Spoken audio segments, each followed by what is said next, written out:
Hello बच्चों, तो इस नए वीडियो में आप सभी का फिर से स्वागत है।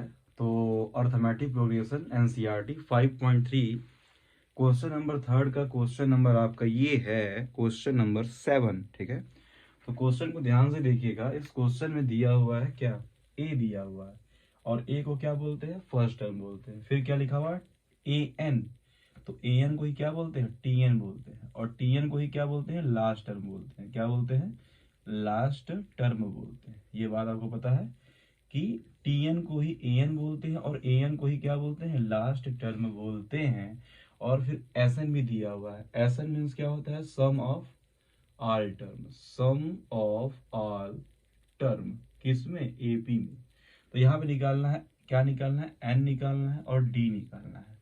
देखिए यहाँ पे फार्मूला अप्लाई कर देंगे। क्या, S N is equal to होता है एन बाई टू, टू तो एन बाई टू, और एक फार्मूला होता है जब फर्स्ट टर्म दिया हो और लास्ट टर्म दिया हो, तो उसके लिए फार्मूला बन जाएगा ए प्लस एल होता है।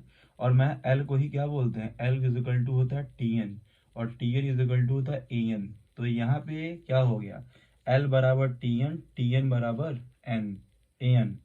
तो यहाँ पे समझ रहे हैं आप, तो ये फॉर्मूला बन जाएगा। बात समझ में आ रही है। अब जो एस एन की वैल्यू है वो कितनी दी रखी है, वो दे रखी है 210 दे रखी है, तो 210 लिख देंगे यहाँ पे। एन हमें क्या करना है, फाइंड आउट करना है। एन हमें पता नहीं है, ये हमें निकालना है। क्वेश्चनिंग वर्ड लगा दिया। ए बराबर कितना है, 8 है। ए इज इक्वल टू द 8 और एल इज इक्वल टू कितना है, तो 62 है। अब क्या कीजिएगा, तो एन बाई टू हो जाएगा, और यहाँ पे क्या कर लेंगे, जोड़ देंगे। तो कितना हो जाएगा, 70 हो जाएगा, और यहाँ पे हो जाएगा 210 हो जाएगा। बात समझ में आ रही है।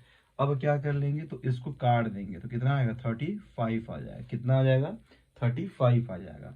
अब इस 35 को इधर भेज देंगे, तो यहाँ पे लिखेंगे आगे हम क्या, कि 35 एन इज इक्वल टू कितना होगा, 210 हो जाएगा। तो एन इज इक्वल टू क्या होगा, 210 अपान में 35 हो जाएगा। अब 5 से ऊपर 5 से नीचे डिवाइड कर लीजिए, या 7 से कर देते हैं। 7 3 जा 21 और 7 5 जा। बात समझ में आ रही है। अब यहाँ पे हो गया 30 और यहाँ पे हो गया 5। फिर से काट दें, कितना आ गया, तो n बराबर 6 आ गया। n की वैल्यू क्या आ गई, 6 आ गई। n की वैल्यू जो पूछ रहा था यहाँ पे वो 6 आ गई। अब d निकालना है। क्या निकालना है, d निकालना है, d फाइंड आउट करना है। तो d फाइंड आउट करना है, तो उसके लिए हम क्या कर देंगे, यहाँ पे एक फार्मूला अप्लाई कर देंगे। तो आप जानते हैं ना, tn वाली फार्मूला अप्लाई हम कर देंगे। तो tn निकालने के लिए हम क्या कर देंगे, d वाला फार्मूला अप्लाई कर देंगे।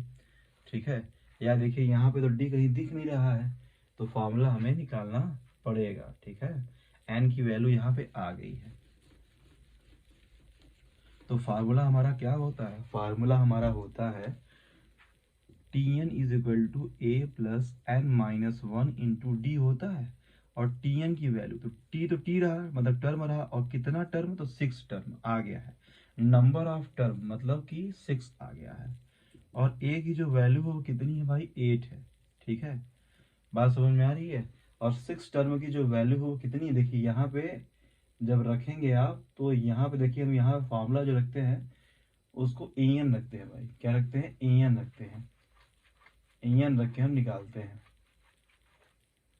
या फिर देखिए हम क्या करते हैं ना, ए एन रखते हैं। ठीक है, ए एन। तो पहले देखिए हम क्या करते हैं ना, पहले हम टर्म, देखिए टर्म तो निकल गया, इसको एसन का फार्मूला अप्लाई करते हैं, एसन वाला फार्मूला।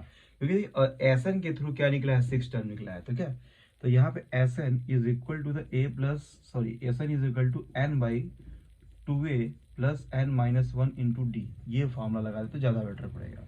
तो एसन की जो वैल्यू थी यहाँ पे कितनी थी, 210 थी, और यहाँ पे जो एन आया हुआ कितना है, 6 आया हुआ है। फार्मूला अप्लाई कर देंगे, 2 इंटू 8 हो जाएगा, प्लस का प्लस हो गया, एन बराबर 6 माइनस वन इंटू डी के डी रहने दिए। अब देखिए क्या कीजिएगा आप, अब देखिए यहाँ पे कुछ कर सकते हैं हम। तो 2 को हम क्या करते हैं, 2 को इधर भेज देते हैं, तो 210 हो जाएगा इंटू 2, और ये जो 6 ऊपर यहाँ पे है वो नीचे आएगा, तो ये 6 अपान में चला गया, is equal to the, multiply कर देंगे तो कितना आएगा, 16 हो जाएगा। इसमें डी का मल्टीप्लाई करेंगे तो क्या हो जाएगा, 5d हो जाएगा। तो यहाँ तक समझ में आपको आ गया होगा, उम्मीद करता हूँ। अब देखिए क्या कीजिएगा, इसको सॉल्व कर लीजिए। क्या कर लीजिए, देखिए 2 इधर से उधर जाएगा तो ये 2 उधर मल्टीप्लाई में हो जाएगा, और ये जो 6 इधर डिवाइड में इधर आएगा तो क्या होगा, मल्टीप्लाई में इधर आएगा तो डिवाइड हो जाएगा। इसको काटेंगे तो 3 से कट जाएगा। पहले इसको काटेंगे तो यहाँ पे आएगा, इसको काट देंगे तो यहाँ पे 3 आ जाएगा। ठीक है, 2 3 जा 6, ठीक है 3 आ गया। अब इसको काट देंगे तो 7 टाइम्स में, मतलब यहाँ पे जो आ गई वैल्यू वो कितनी आ गई, 70 आ गई। 70 is equal to the 16 plus 5d। ठीक, अब क्या कर लेंगे, इसको इसमें से माइनस कर देंगे। देखिए कहीं मैं मिस्टेक तो नहीं कर रहा, 7, हाँ सही है। ठीक है, अब क्या कीजिएगा, अब कीजिए क्या, अब इसको जो है कि सॉल्व कीजिए। तो अब इसको हम लिख सकते हैं, ये जब इधर जाएगा तो माइनस होगा, तो माइनस होगा 70 में से क्या कर देंगे, 16 माइनस कर देंगे तो कितना हो जाएगा, ये हो जाएगा 54 is equal to the 5d। क्या हो जाएगा, 5d हो जाएगा। तो इसकी जो वैल्यू आएगी वो d की कुछ अलग टाइप की वैल्यू आ रही है। एक मिनट रुकिए, थोड़ा मैं चेक कर लूँ कि जो वैल्यू आ रही है वो सही आ रही है या नहीं आ रही है। हाँ सही आ रही है भाई। ठीक है, जो d की वैल्यू आ रही है वो क्या आ रही है, सही आ रही है। तो देखिए इसका मैं यहाँ पे लिखने जा रहा हूँ, तो ये हो जाएगा 5d is equal to the 54 and d is equal to क्या होगा, 54/5।